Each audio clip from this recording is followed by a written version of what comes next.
We're very pleased to have Karol Palka speaking again, the second of his lecture series on almost minimal models and applications. Okay, thank you very much. I will begin with some remarks related to this lecture we had yesterday about the classification of Del Pezzo surfaces.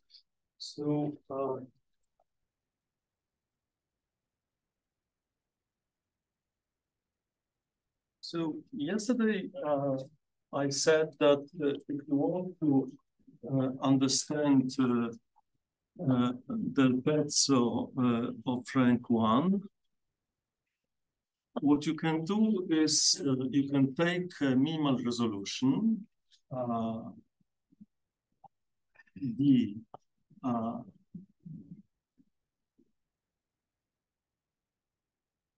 then you can add the coefficient half and you run the MMP. So it's some sequence of birational contractions. And you have two options. You end up, so all the time, remember that the Kodaira dimension of x plus half of d is negative. We even have that the Kodaira dimension of kx plus d is negative, and this follows simply from ampleness of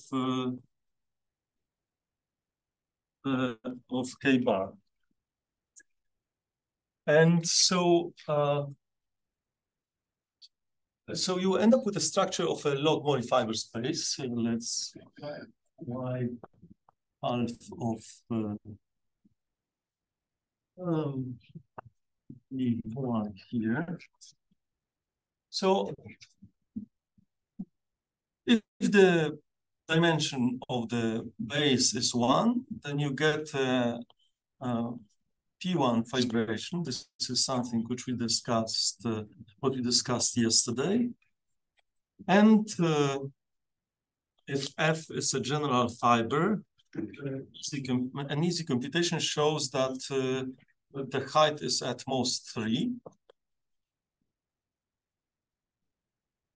This is negative, and we compute that this is minus 2 plus half of F times FD. So you get that F times dy is at most 3, which means that the height of y is at most 3, and this is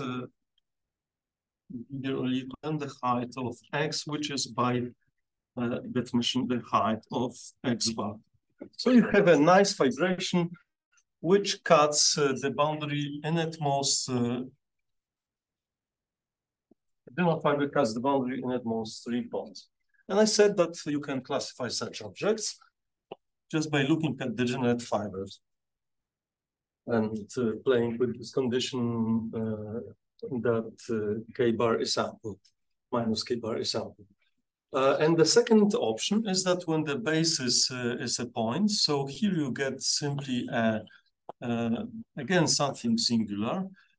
This contracts to a point, and now you know that the divisor ky plus half of dy minus that divisor is ample.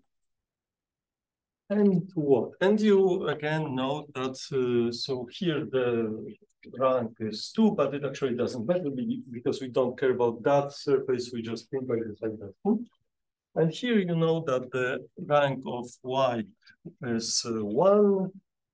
This divisor is ample, and you also know that since you started with coefficients which are at most half, you will note that the coefficients of all exceptional components over y dy are actually strictly smaller than half. And yesterday I explained that these are called half log terminal. In fact, it's the other half. It's one minus half. 1 minus half is half by accident. Half log terminal singularities, which are easy to describe. So these are canonical singularities and singularities of type AK star, whose resolution is 3 and some bunch of minus, let's say, k minus 1, which I'll also write as 3 to k minus 1. So this, instead of roughly, if you understand this part, then the classification of the Pezzos in any characteristic over an acyclic closed field reduces to the classification of the Pezzos of rank 1 with, but with boundary this time. Usually this is non-zero. But the singularities are easier to understand. Still, the index of such a singularity is unbounded. The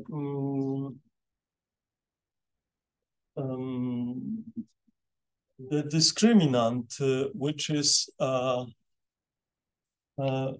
if you take, let's say this is T1 up to Tk.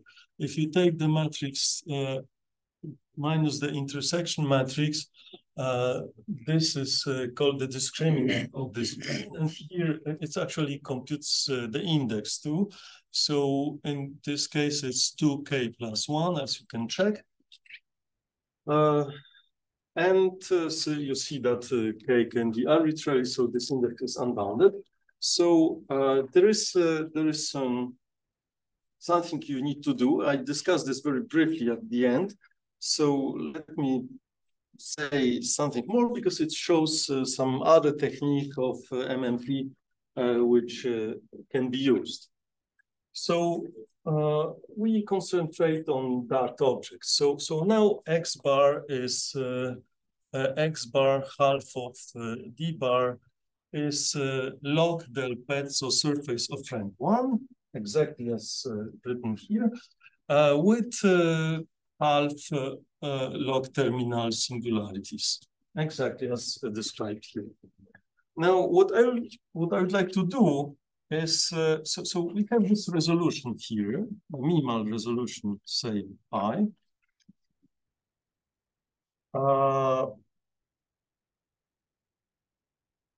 Before I draw a diagram, let me do the following.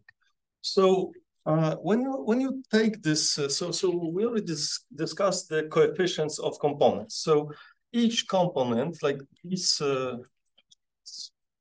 make it that. So for instance, if you have a singular point of type AK star, then you have in the minimal resolution, you have 3 and 2k minus 1.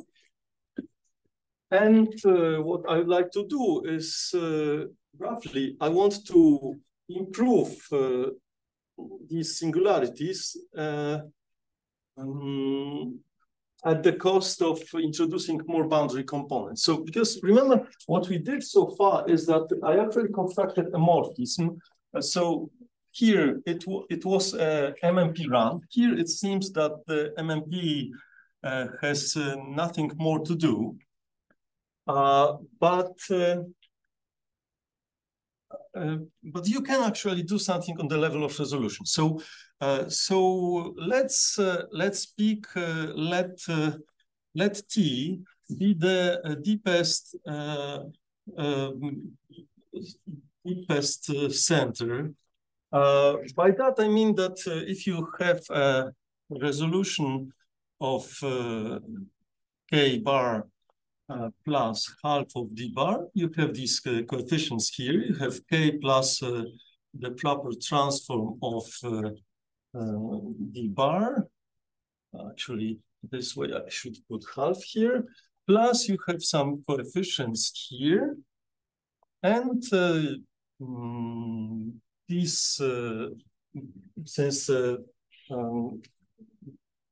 they are bounded by half, so I'm picking E with maximal CI. Of course, it might happen that there are several such components. Okay, so I want to make singularities easier. How do I do that? So if you have X bar here. Now, what you need to know is that there exists a morphism tau, which is called the extraction of T.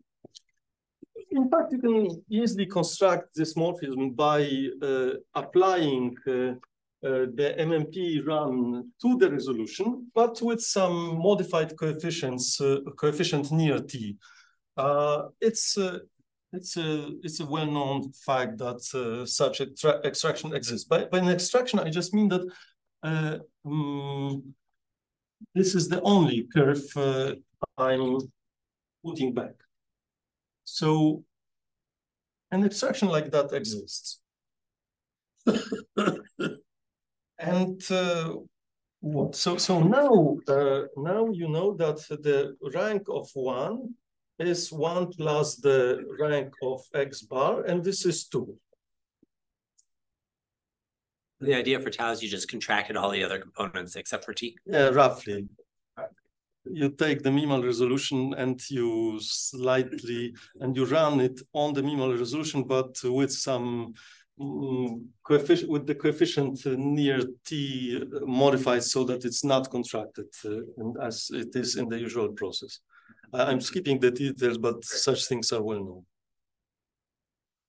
So you can actually, in fact, here you have just log terminal singularities. You know how the exceptional divisor looks like. You could do it by hand, to be honest. So it has Picard rank 2. So if I draw Néron-Severi group of Y, it has dimension 2. So there exists an array generated. So here I contract T, right? T goes to the point. It's by definition the contraction. So there is an array generated by T. It's an extremal array of the cone of curves, and you know things are two-dimensional. So somewhere there is another extremal. It's a convex cone, two-dimensional convex cone. It has a second phase. Let's call it T dual. Okay. And so there exists, now what? Now what I could do is I can say that I should slightly modify the coefficients to get some contraction. So if I write that tau star of A plus what, if I put this correctly, alpha of D bar, that will be K plus half of the proper transform of D bar. And since the coefficient is independent on the resolution, I will get the coefficient of T times T. And the coefficient is smaller than 2, smaller than. And now I will look at the log surface Y and this divisor here.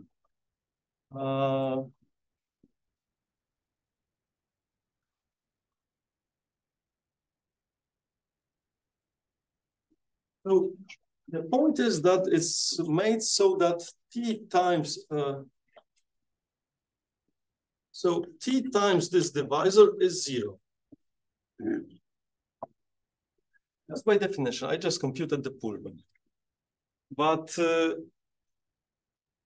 the Mori program tells me that the rank is so T is not T is not log exceptional on this surface with the slightly modified coefficient near T. but the rank is 2. So the Mori program tells me there does exist an extreme array, which means this divisor negative. Okay, so there exists T dual such that T dual times A y plus half the proper transform of d bar plus the coefficient of t times t is negative. And since it's a two-dimensional cone, the square cannot be positive. So I know that it's either negative or 0. So I just want to sketch something. So case 1, if so by this procedure, so what I do? I have some singular surface.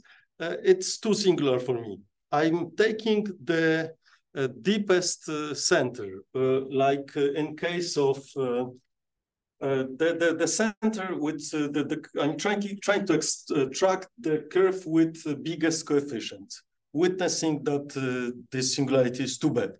And I'm trying to change it for something else. How do I do that? It's like a two-ray game in MMP. I know that there exists an extraction of this center. Then after taking this extraction, the rank grows by 1. It's rank 2. There exists a dual ray. I'm correcting my divisor so that this ray is not contracted back. I'm trying to find some new curve.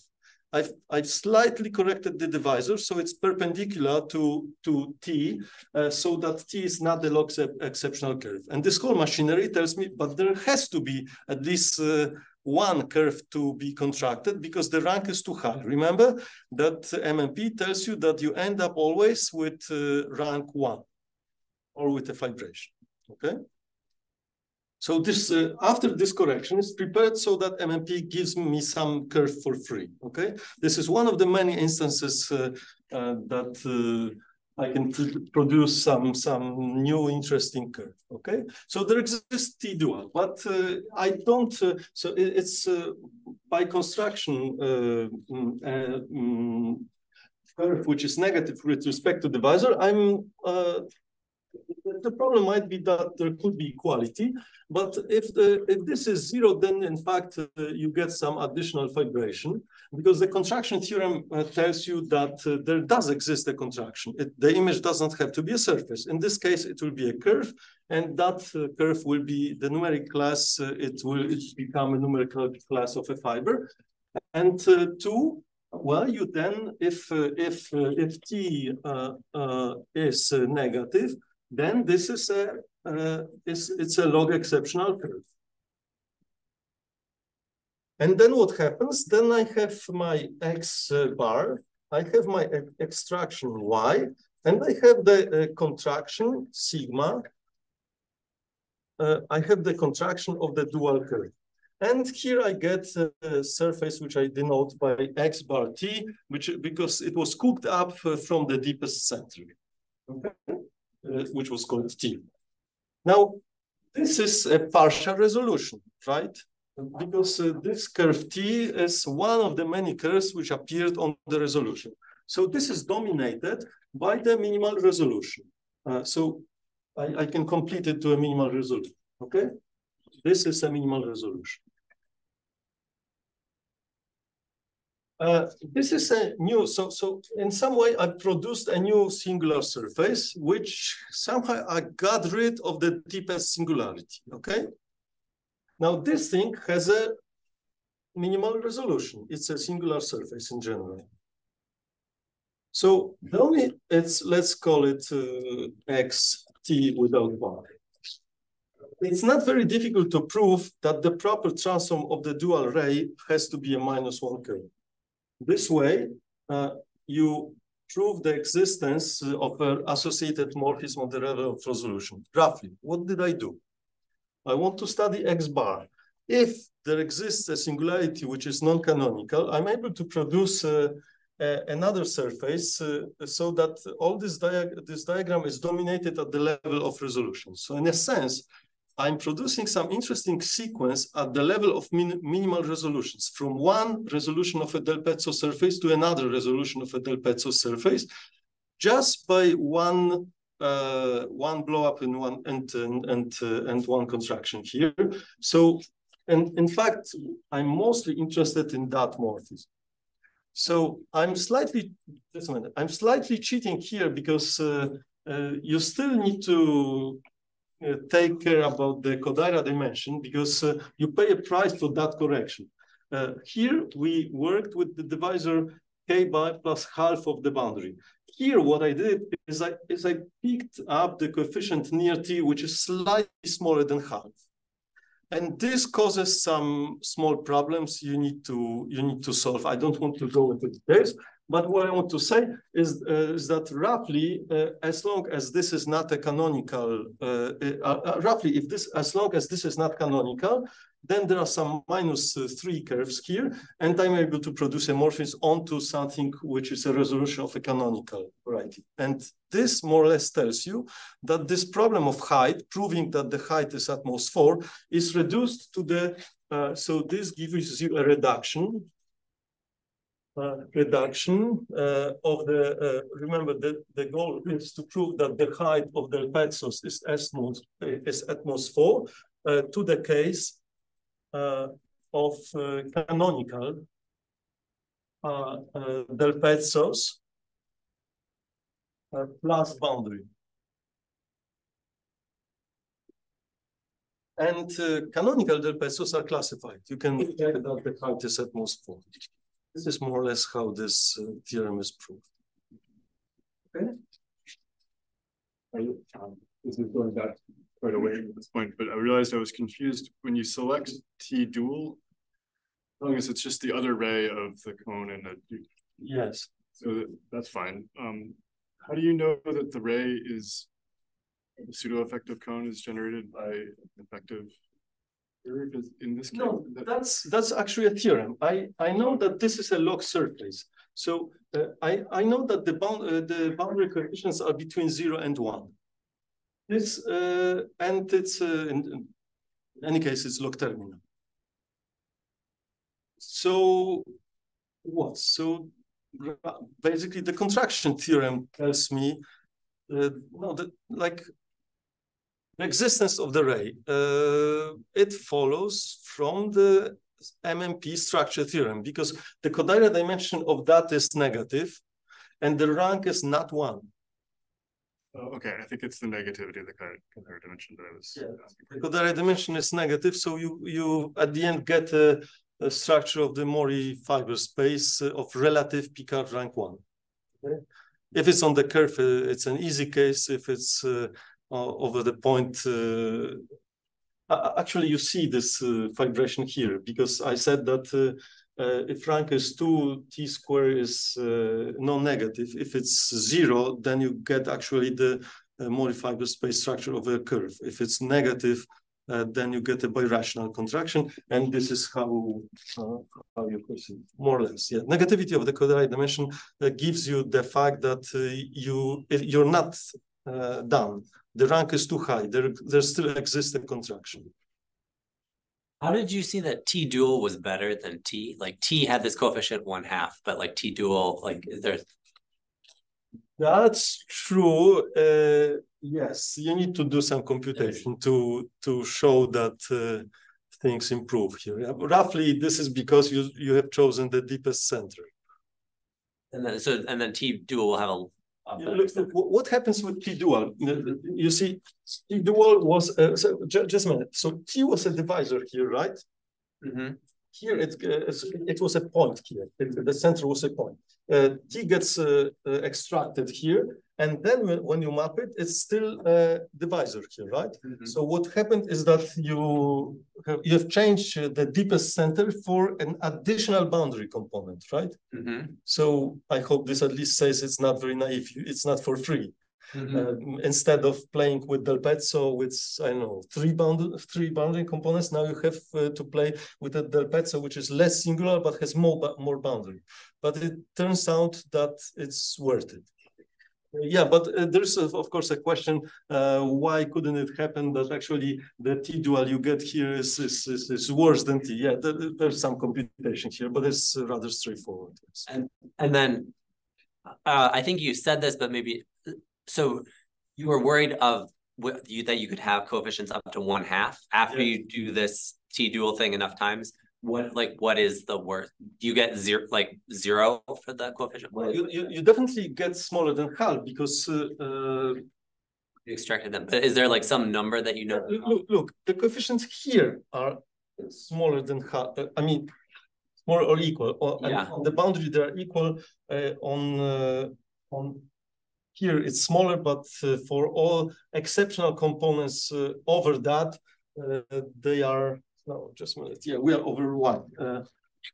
So the coefficients of the boundary here are at most half, and the coefficients of exceptional components over y are strictly smaller than half. How is it preserved? Well, it's just because MMP improves coefficients. That's the point. Because I'm constructing something which is a log exceptional curve with respect to some prescribed divisor. So I know that if I take the push forward with these coefficients, then the coefficients of exceptional components improve. That was a lemma stated yesterday, that if you do it the right way, the coefficients decrease.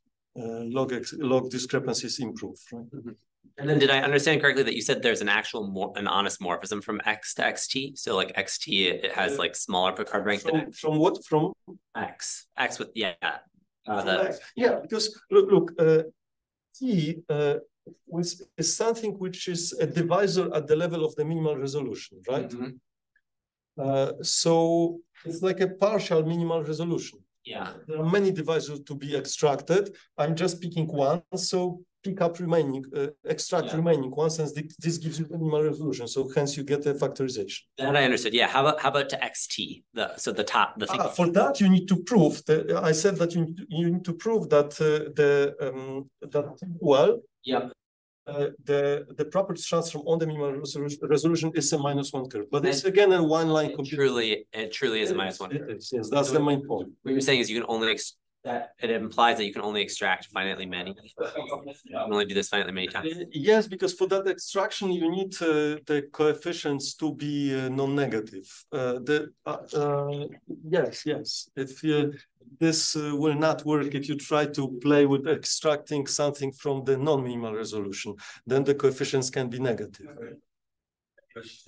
Like if you do a blow up, if you compute pi star of k bar, x bar is smooth, and then have minus the exceptional components, right?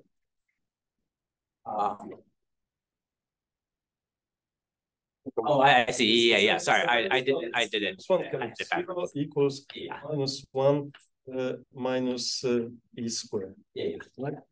Yeah. So we need to be careful with resolution. So in principle, I have many resolutions over my surface, but if I pick up something from the level which is not a minimal resolution, then this machinery has some problems.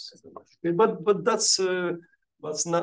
that's not any issue here. We want to make the surface more smooth. If it's smooth, then it's already perfect. Yeah. Okay, so that's what I wanted to say. So you see here another method of producing curves.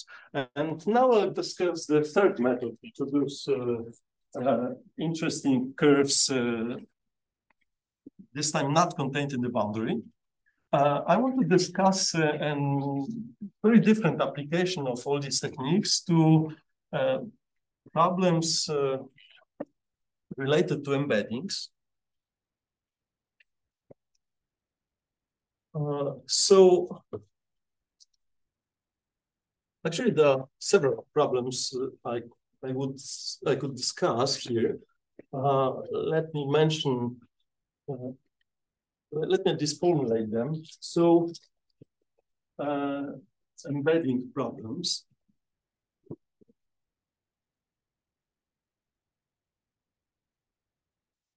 One problem is that you'd like to understand morphisms from P1 to P2, which are injected on closed points.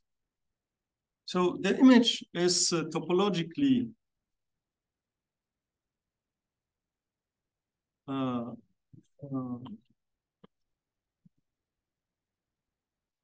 P1. So this is a quite amazing class of curves on the projective plane, well studied with lots of exotic constructions. And with these methods, we are able actually to finish the classification of such curves. Yeah, modulo some conjecture as far as I remember. Let me see. Yeah. Yes.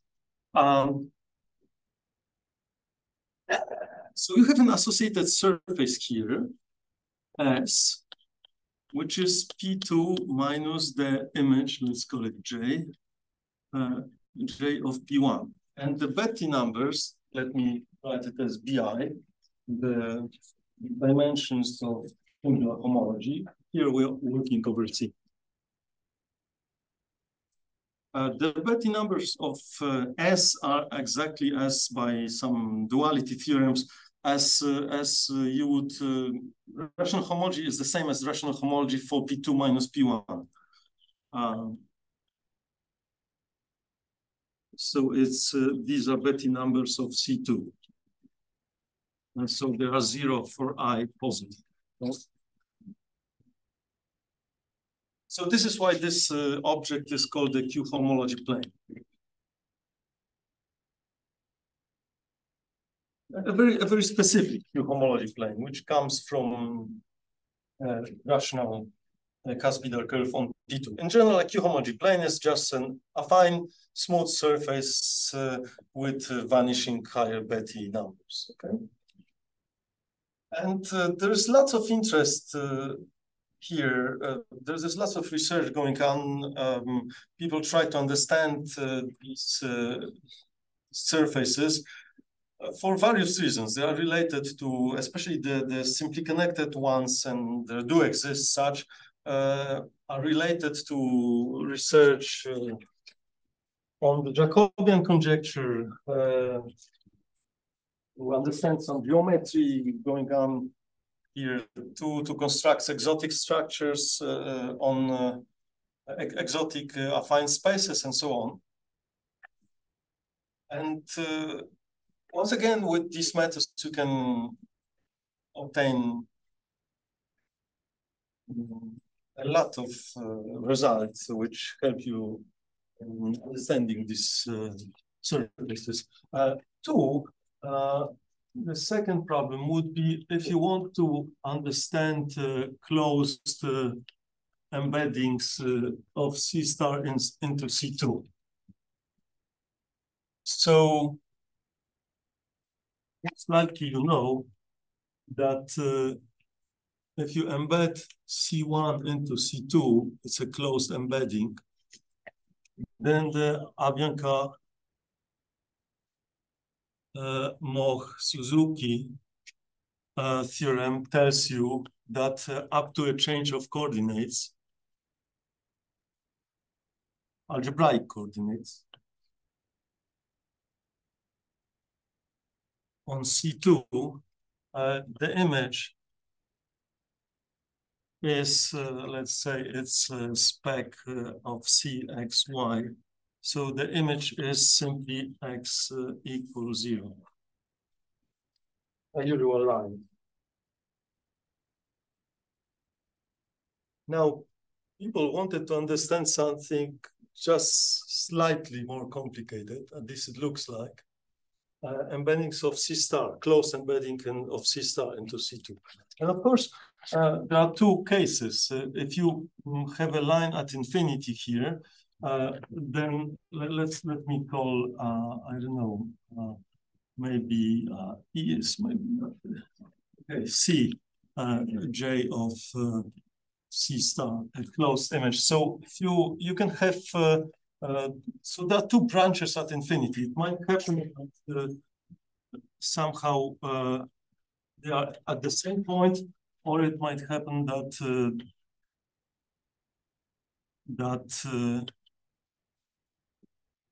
these points are distinct.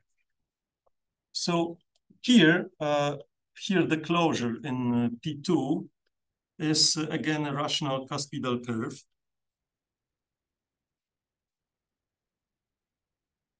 Topologically P1. And here it's not. But actually, Peter and Mariusz Koras classified these embeddings. These are already classified.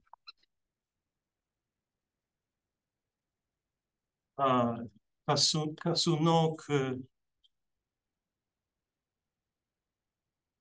please correct me. I should write the name.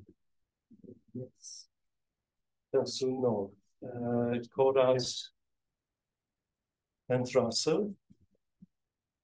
And the list is not that small, even up to a change of algebraic coordinates on C2. There are some magical examples, some quite amazing geometry related. And these are partially classified. But in a sense, what I would like to say is that if you do have a classification of rational cuspidal curves, then this is a very specific rational cuspidal curve for which there exists a very specific line meeting it exactly at 2 points. Okay. Yeah, can I ask about question 1? Has there any been work done on question 1 when you're embedding it to blow up the 1 point blow up of P1, P2? To blow if you embed into the first here's a proof surface. Here's a proof surface. Yes, Who's been working on that? Some people are working on that. Can you give me any names so I can? I think Caroline Moe was interested in embeddings into here's a proof surface. Maciej Borodzik. So MOE. Yes. And Borodzik. Borodzik, yes, I think so. Okay, thanks. There are many people in symplectic geometry interested in this. Well, I've got a sort of classification of, if you look at unicuspidal curves, what they could be in the symplectic case if you're embedding it. Yeah, sure, exactly. But I would like to know if they could be realized holomorphically. Right. Yeah, sure. There are many questions here. For example, one of the questions was what is the maximal number of singular points? Right. And this is a theorem we proved with Mariusz Koras some time ago, that the maximum number is 4. Right. And actually, it's even realized by a unique curve. There's some funny. Yeah, I know. I think I've heard of that theorem. Right. Right. Yeah, so actually one of the questions related to this curve, so you might ask for a simple type of classification, which is a birational classification. So clearly, if you have P2 and a curve, there is a notion of a Cremona equivalence. Right. Which just means that there exists a birational map to P2 such that C prime is the direct image of this, and in principle it could be 0, right. But then things are easy. So 2 things are Cremona equivalent if there exists a Cremona transformation mapping one to the other. And actually that was the Kulic-Nagata problem, so you're forcing me to put the theorem I proved some time ago. So Kulic-Nagata.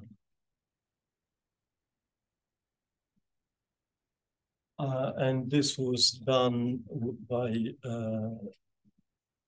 Koras and me around, I don't remember, 21, something like that.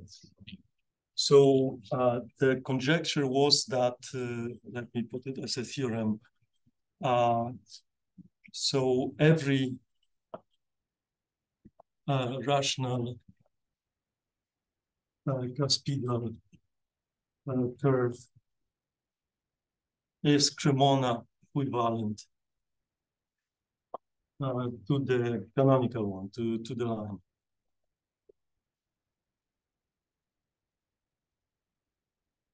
Right. Well, okay. So if you want to discuss that, let me maybe show you how to use the MMP methods here. So let's see.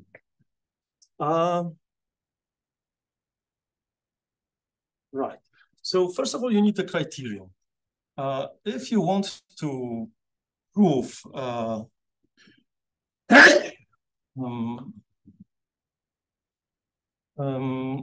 so this called we say that it's rectifiable. It's by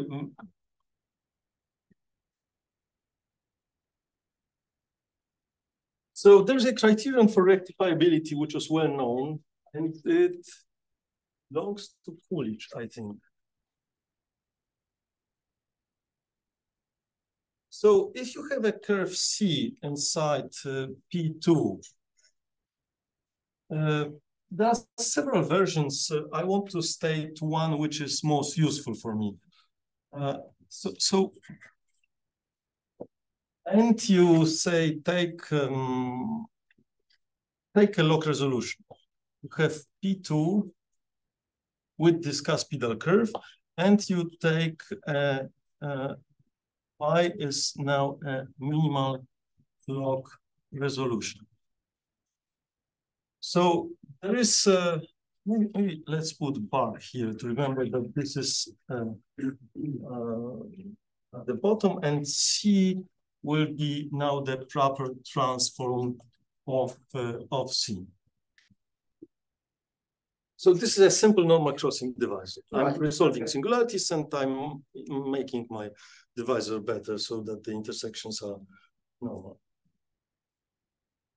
And what? So for instance, I can formulate the criterion of Coolidge by saying that C bar inside P2 is rectifiable. It's Cremona equivalent to a line. If and only if the Kodaira dimension of AX plus the proper transform of C is negative, as it is for the line. It's a line pi is actually the identity. You have degree -3, degree 1, right? But there is a slightly improved version which I will use. Let me, okay. I'm assuming the curve is rational in any case. K plus half of C is negative. This is already sufficient. It's not very difficult. Actually, Coolidge played with the first plurigenus, and this is one of the many. His condition looked like that in modern terms. But for me, the Kodaira dimension is more flexible.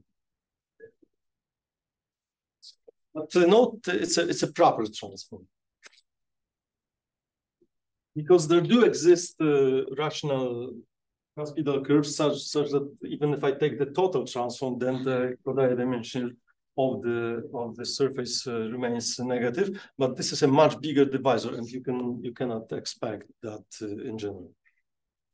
So how do you prove roughly how to prove the Coolidge-Nagata conjecture? Well, the beginning is clear. So a contrario, suppose C is a rational cuspidal curve which is non-rectifiable.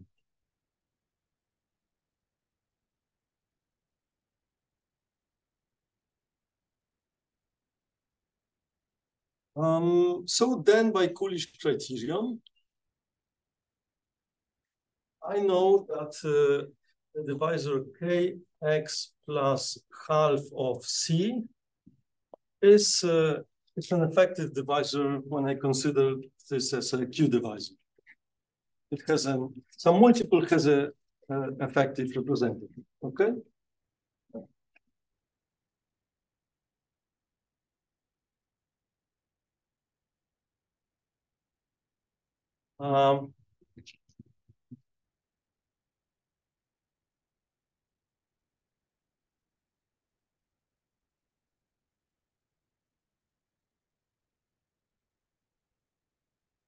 In particular, what seems to be rather naive, kx plus half of d is non-negative. D. Where d is the total transform.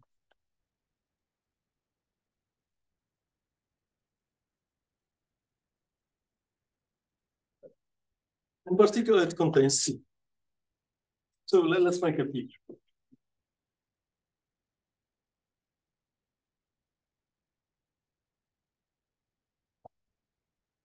So here you have your favorite cuspidal curve in P2.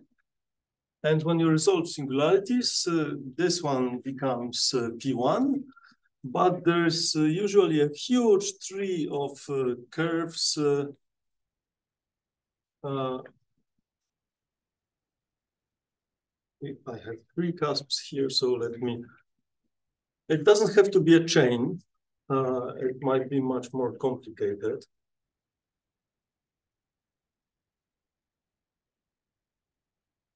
Usually you get something like that. It's a rather big object, and there are examples known where rho of x, which is actually equal to the number of components. As you see, there's one component here and the rank is one. So each time I'm adding a curve and I'm increasing the rank. So the rank is the same as the number of boundary components. And there are many examples where this thing can be arbitrarily large. Okay. Just to fix terminology, when I say a cusp, I don't mean x squared is y cubed. This is an ordinary cusp. Cusp is just something unibranched. Okay, analytically irreducible. These are very just the simplest possible, and I want to start the general ones. Well, okay, this can be big, arbitrarily big, and that's actually a problem. You see again this tension between singularities, which I want to understand, and they can be replaced by something S and C, but then it has a complicated geometry, right? So, right. So I know that this divisor is non-negative, and in particular, I could I could run the MMP. Maybe it will produce something interesting. Let me maybe use that. So.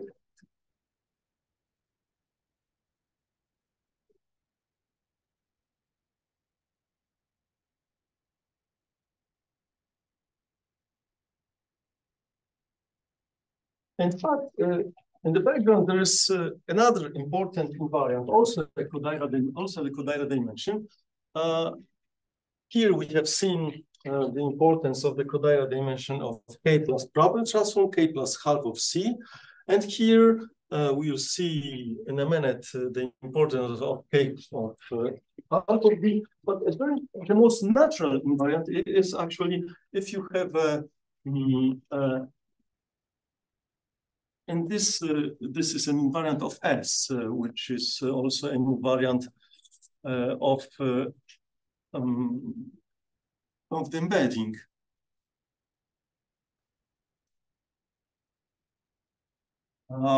This is by definition the Kodaira dimension of Kx plus D, where this is where XD is this minimal resolution.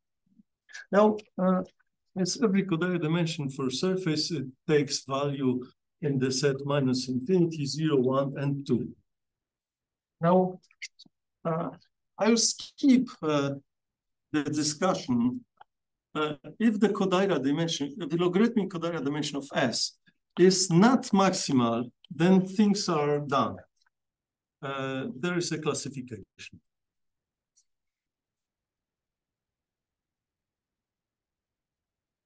More or less why? Because there exist analogs of theorems for smooth projective surfaces for non-general type. If you have a smooth projective surface of non-general type, then depending on the Kodaira dimension, you know that if it's 0, then you have some precise description. If it's 1, you get, for instance, an elliptic vibration. If it's negative, then you have a P1 vibration, or it's P2. There is a classification, but the classification is actually the classification of the non-general type.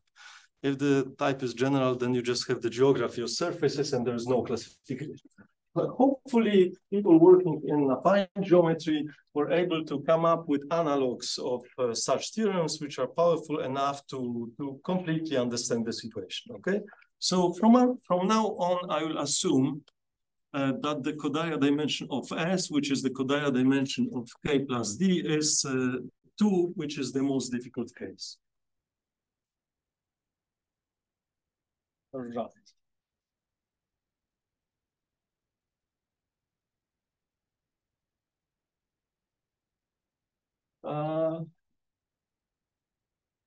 Okay. And we know that, and we know that the Kodaira dimension of, yeah, okay, it's here already. Let's keep that together. So now you could run the MMP. What happens?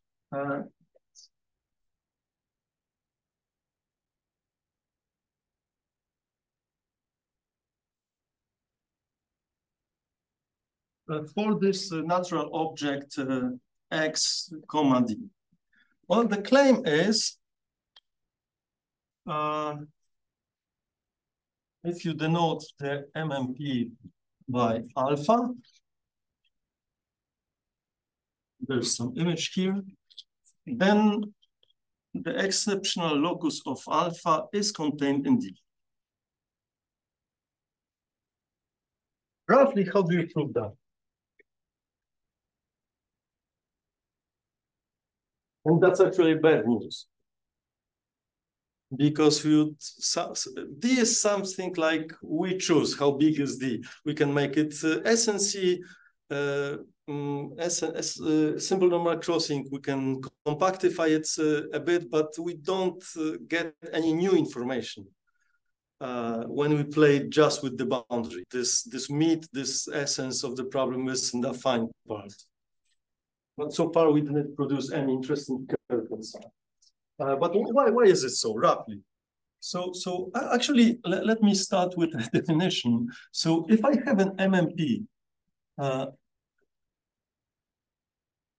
such that the exceptional locus is contained in D, in the support of D, then this is called peeling. Peeling boundaries, peeling components of D. This terminology comes from Miyanishi's book on open algebraic surfaces. So I'm peeling off some components, but I don't get anything interesting, to be honest. And another definition, if that's it, if XD is, well, okay, if it's SNC minimal, which means that you cannot see inside anything like that. Clearly, if you have a -1 curve, it's called a superfluous -1 curve. If you have it in the boundary, then clearly you made your boundary too big. It's unnecessary. You can blow it down again because then the image will still be a simple normal crossing device, okay? So I'm making it SNC, but not too good. I'm not blowing for no reason. So it's essentially minimal if at least in here and what and there exists and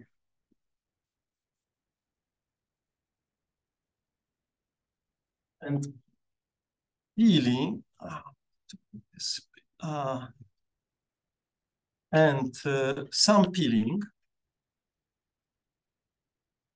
maps it onto a minimal model.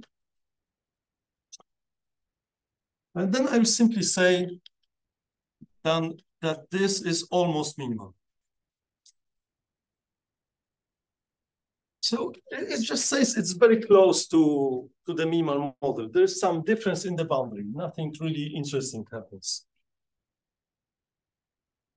So as you've seen yesterday, if you take a Kirchhoff surface Fn with the negative curve Cn, remember that Cn square was minus n, where n was positive. It has a map onto the cone. Let me write it as divided by Cn. This is contracted. The image is. So this is a minimal model. This is an almost minimal model. This is psi, a contraction of the boundary. Nothing happens inside. Then I call it almost minimal by definition. Of course, in general, you cannot hope that MMP will contract only components of the boundary. But if it happens, I call it almost minimal. Now, so a third definition.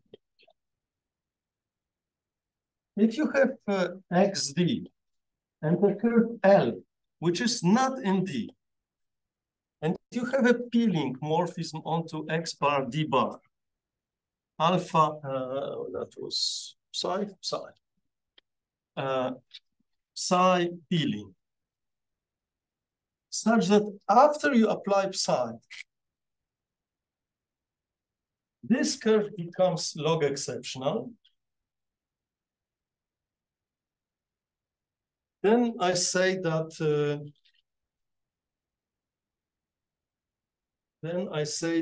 L is almost log exception. Usually, a curve which is almost log exceptional is not log exceptional itself, but it's close to. Okay, and as you see, this is something which I'm hunting for. I'm hunting for some curves which which are not contained in the boundary. So how do you do that? Let me first put it as a general diagram, and then we'll try to discuss this issue of two homology planes.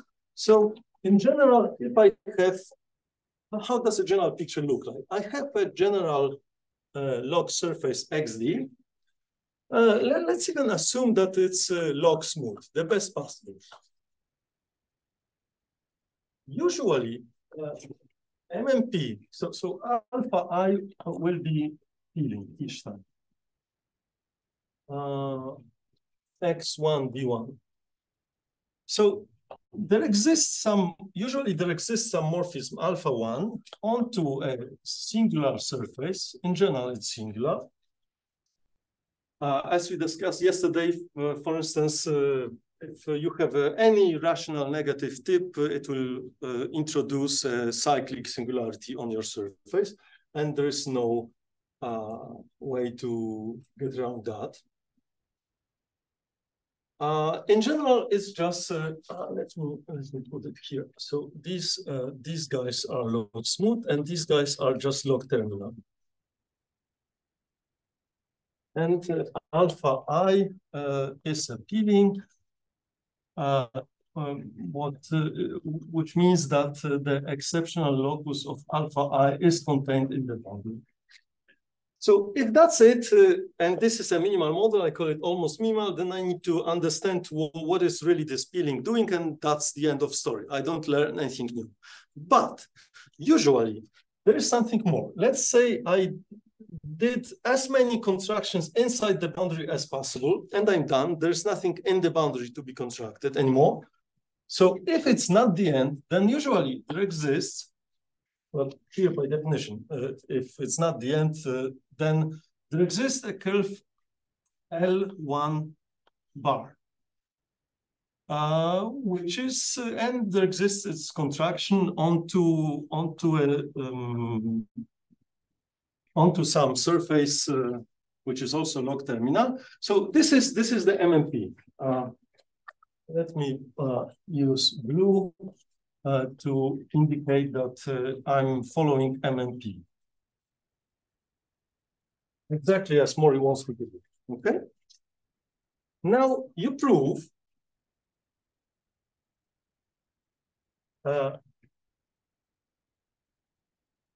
if X D1 was SNC minimal, in general, you need to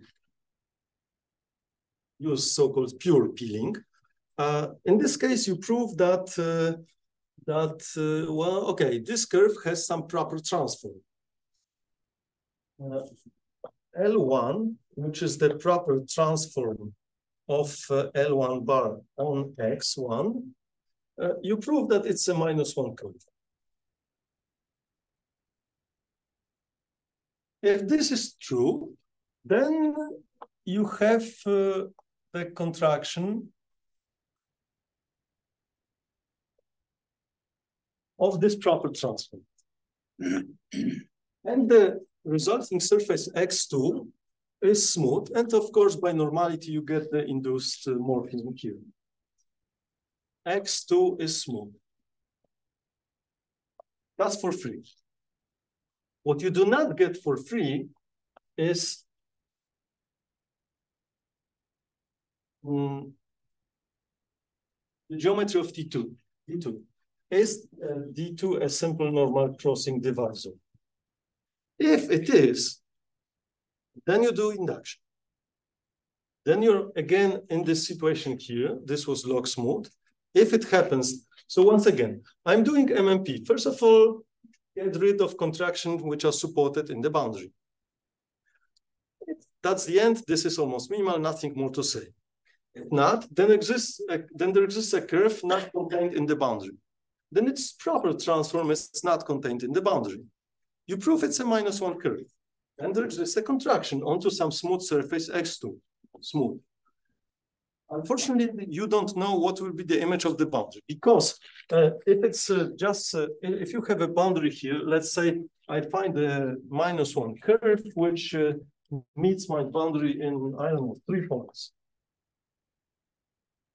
Minus curve like that. That would not be a good idea, because clearly after I contracted, 3 components meet here, and D2 will not be SNC. And it's a theorem. It's not a very difficult theorem done by Miyanishi, that in this case, actually, D2 is SNC.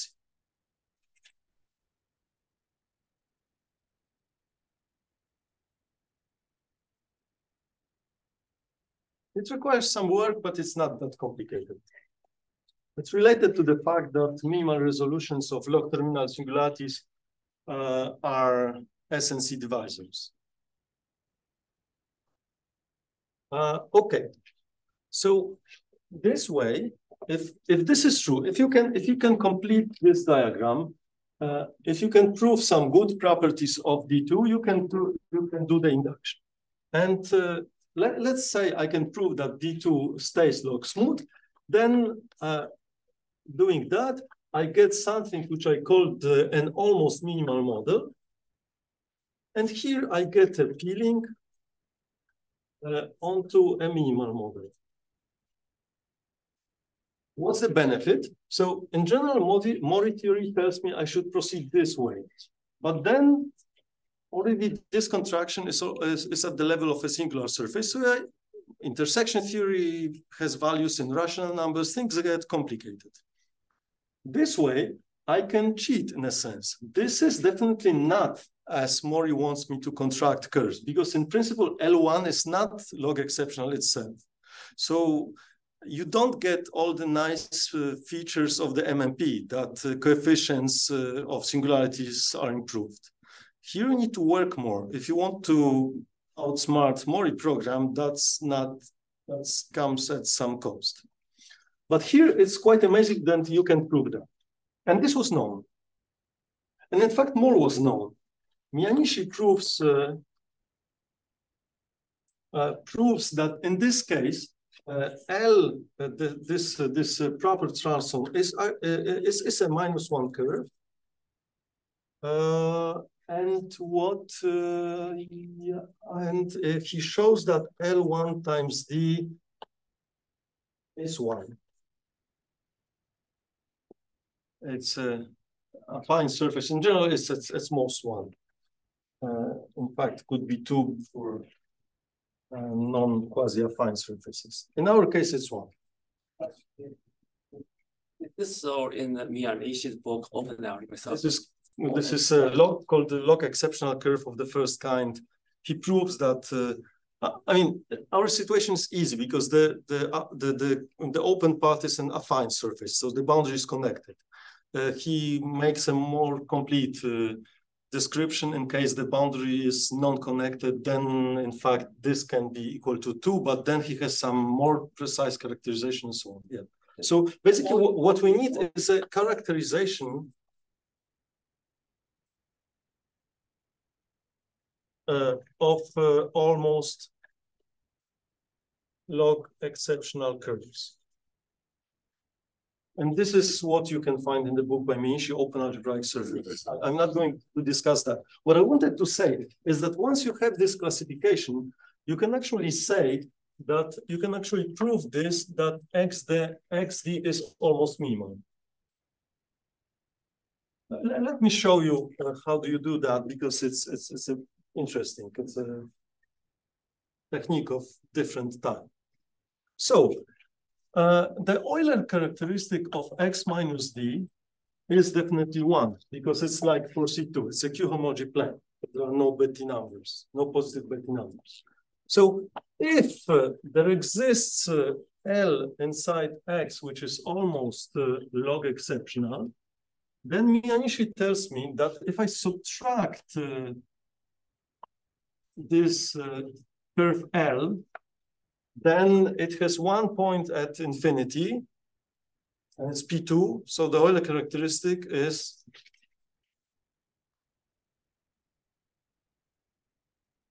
-1. So it's 1, right? It's in a fine line. So Euler characteristic is additive. So it's So it's 0. But you know that the Kodaira dimension of the surface, let's use again this notation S. The Kodaira dimension of the surface S minus L is at least the Kodaira dimension of the surface S, because it's an open subset. And this was already 2. The Euler characteristic of S minus L is 0. And this is a contradiction. Roughly by the Bogomolov, Miyaoka,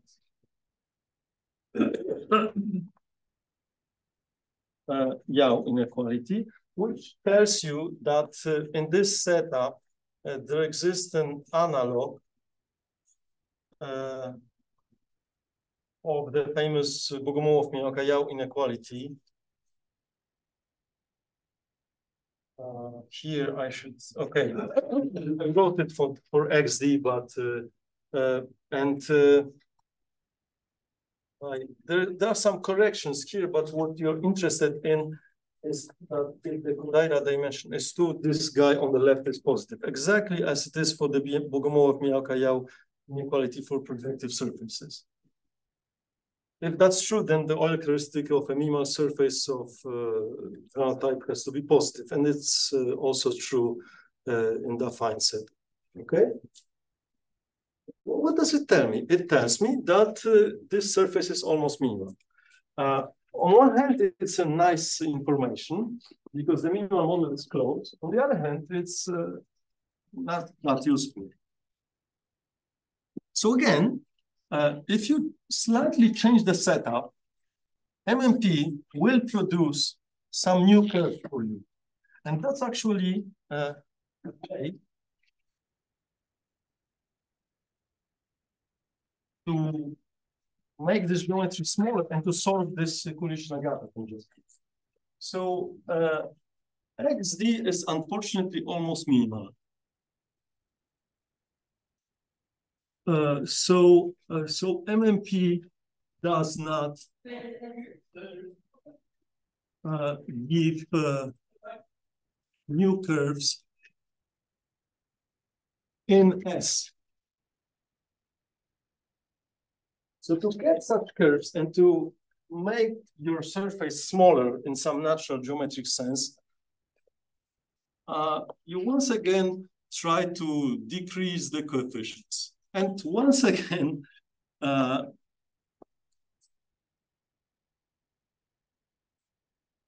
good starting point is half of the boundary.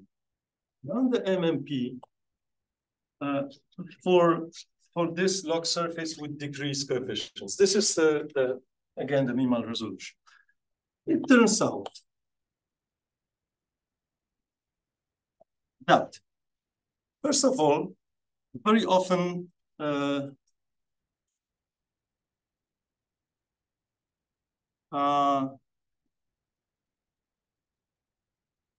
this surface is not almost minimum. So the MMP gives a curve L, so there exists a P1, X half of the boundary. There exists some minimalism onto some singular surface. You analyze that. But here,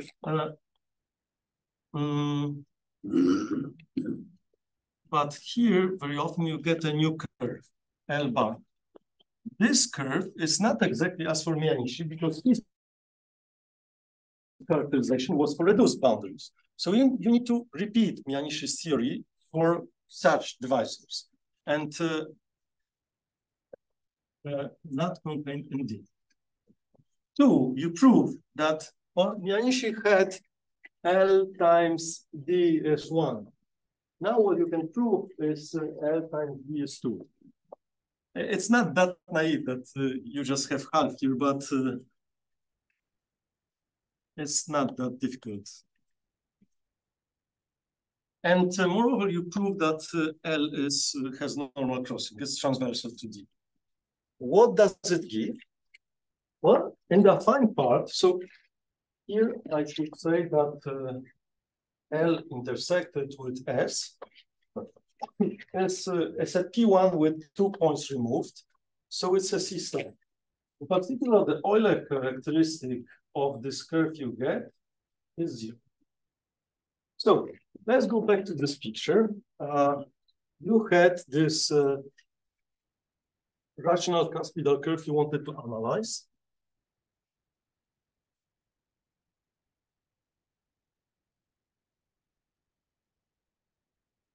And you have a proper transform, you have minimal log resolution. You have a bunch of curves here coming from the resolution. Two cusps here, so I have two connected components of D minus C. And what the MMP gives me, it produces for free some curves meeting the boundary in 2 points. It's a fine part, it's C star.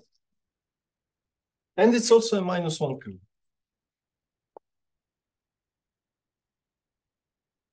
Now, why is this better? First of all, as I told you, in general, resolutions of boundaries of homology planes, resolutions of minimal resolution of cuspidal curves can be huge. And it's absolutely amazing that as long as the divisor is big, such curves exist. And in fact, you can prove, so you run the MMP for half of the boundary. You get some minimal model at the end.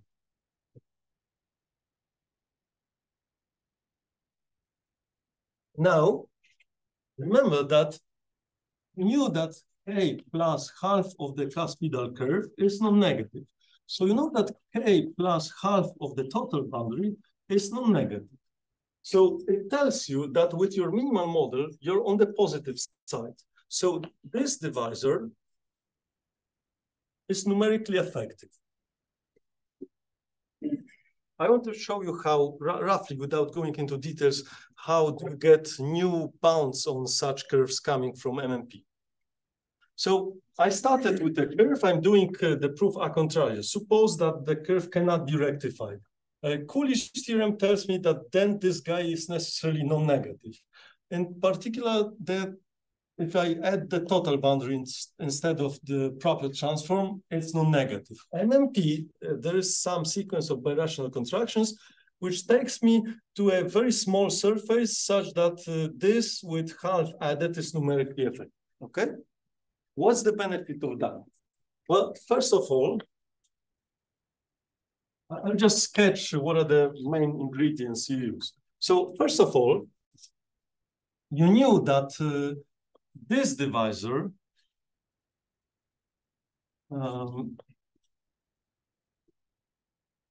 is non-negative, and you know that this divisor is numerically effective. So when you push that, let's call this holomorphism psi. So you have a divisor which is effective, so it's pushed forward.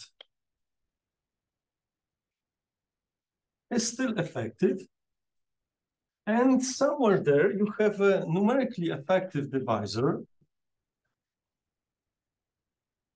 So if it's numerically effective, and this is effective, then you get an inequality.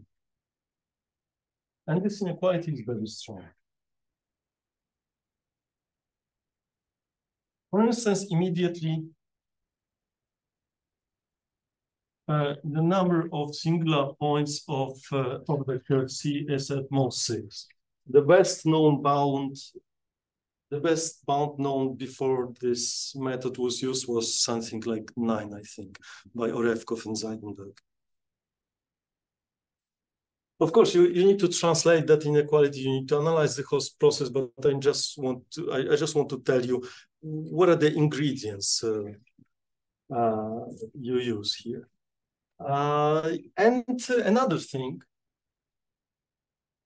if you compute, so 2k plus d bar is numerically effective. One of the properties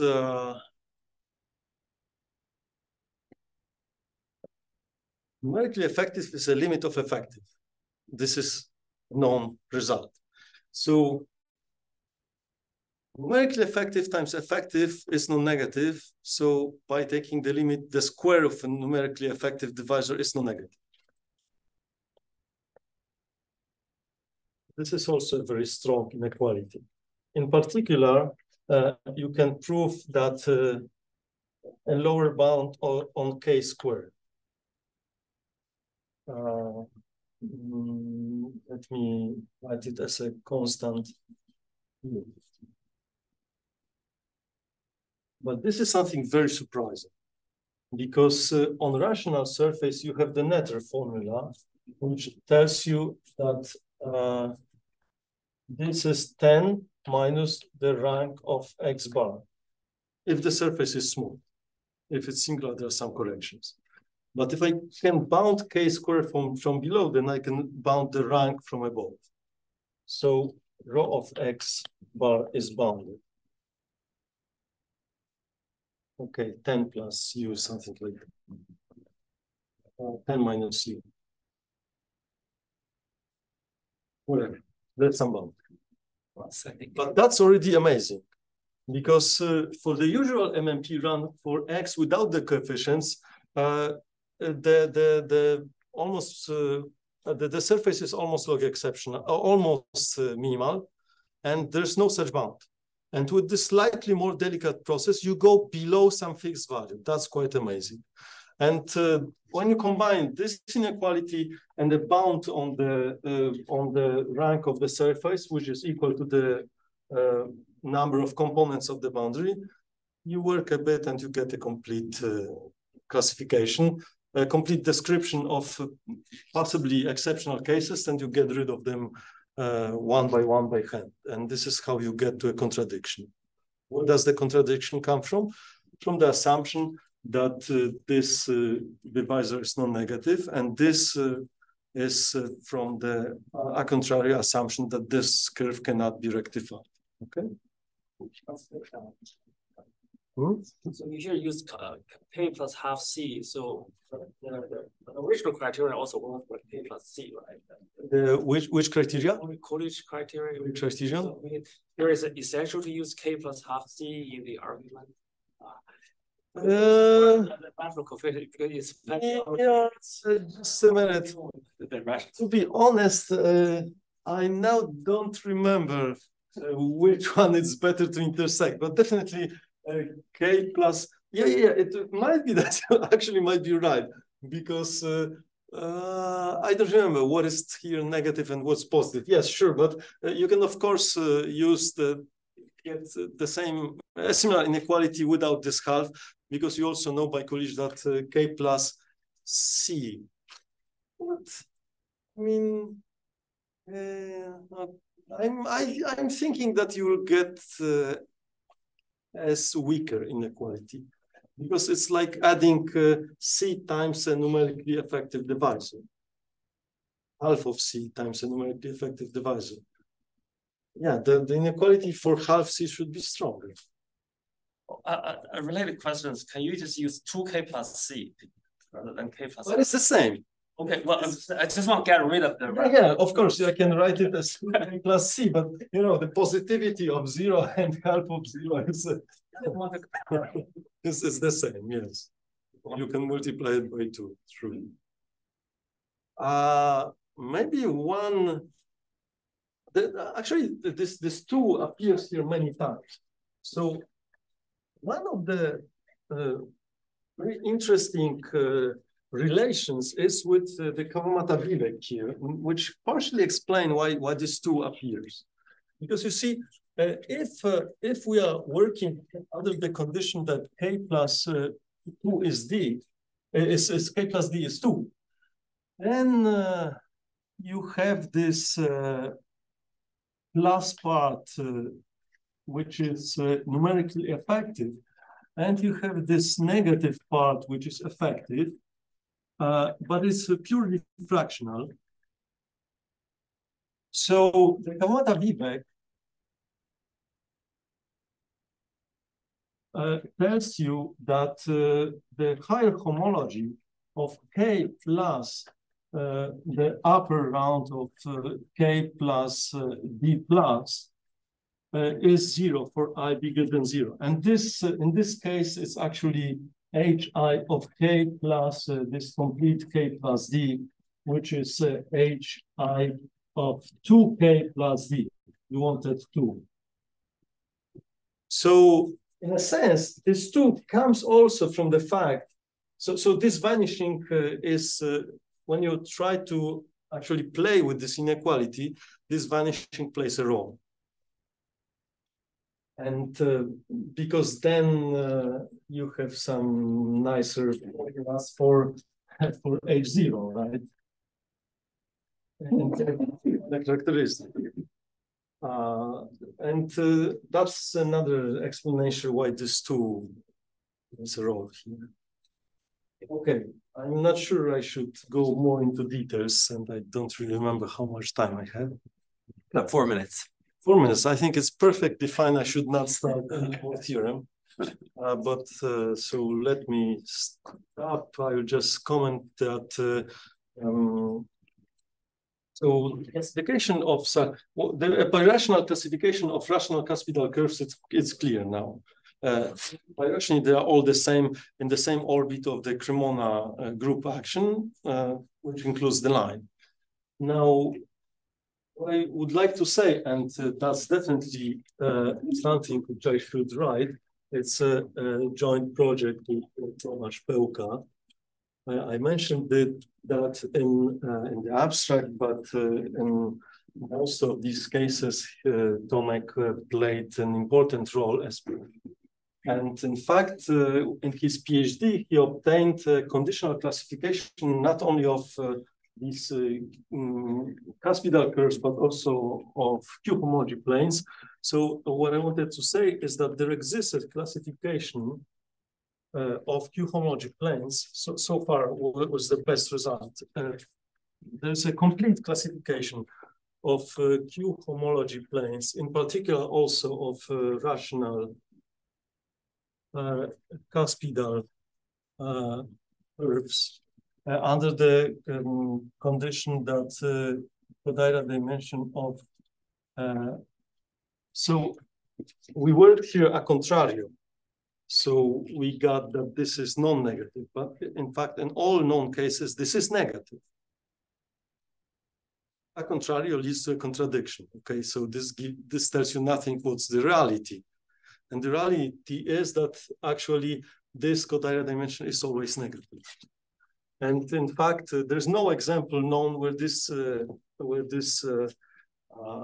dimension is positive. Okay, in fact, it's a conjecture, which I made several years ago, which I call it negativity for Q-homology plane. It's for me, it's very interesting whether you can put such a conjecture in high dimensions. You can think about that. So the conjecture is very simple. If S, let's say, if XD is a log smooth surface such that X minus D is quasi-acyclic, then it should always be true that the Kodaira dimension of AX plus half of the boundary is negative. And it's amazingly simple conjecture relating topology to some very particular logarithmic Kodaira dimension. I'm not yet able to say that I understand this conjecture completely. I mean, not until I prove it. But if you assume that conjecture, then you can actually obtain a complete classification up to an isomorphism. Since this is done, you can check that in papers of Tomek and mine. And in fact, there are many related questions in symplectic geometry, whether these examples exist, in what way can be realized, reals, and so on. There are many related questions. So, for instance, here we know, and this does not require the conjecture, assuming the conjecture is a pure result, non-relative result, that the number of cusps is at most 4. I'm not sure this is known in symplectic geometry, but people are interested in such objects. So that was a slightly longer comment. Thank you.